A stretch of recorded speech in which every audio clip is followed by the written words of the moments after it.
our families were hooked up for like three generations from the beginning in a place called Oil City, Pennsylvania. And so we were cousins. And when I came back from California after 3 or 4 decades living out there, Michael and I reestablished that relationship. Not cousins by blood, but cousins by consent. You know what I mean? You know what I'm talking about? We got hooked into each other.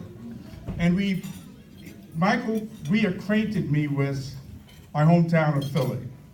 And we had some adventures together. We talked about families, we talked about health, we talked about the political situation, we talked about a number of things. And we would get together on a regular basis, it seemed like. We would watch football and rugby and just talk stuff. We used to say, and we would rhapsodize that there would come a day in which, one year in which let me get this right now, the Eagles would win the Super Bowl. The Flyers would win the Stanley Cup. The 76ers would win the NBA championship.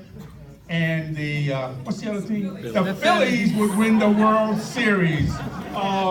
Now, I had to cut it out when he said that the World Cup of rugby would become more important than the World Cup of the real football, soccer.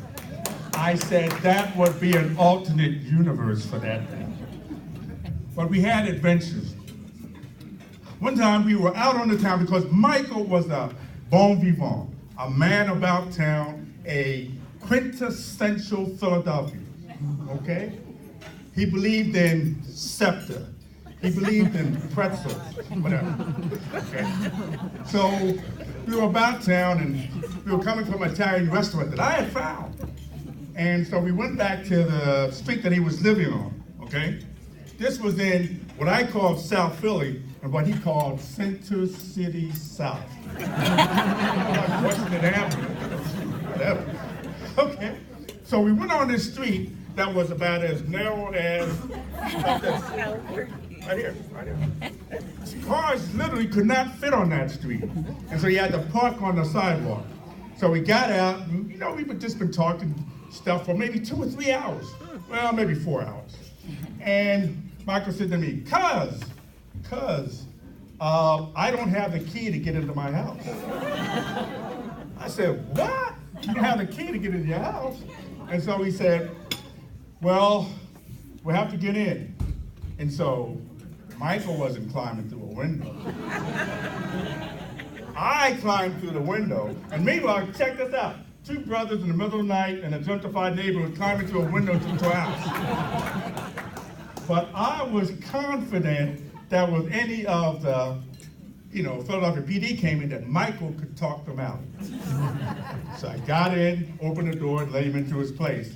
I said, Michael, did you ever have the keys? I just want to know. But the type of guy that he was, just to kind of show you, we were supposed to go to a baseball game to watch what's the team again? Philly. Okay? So we went to this world-renowned watering spot known all over the world with the elegant name of Dirty Frank's. Okay?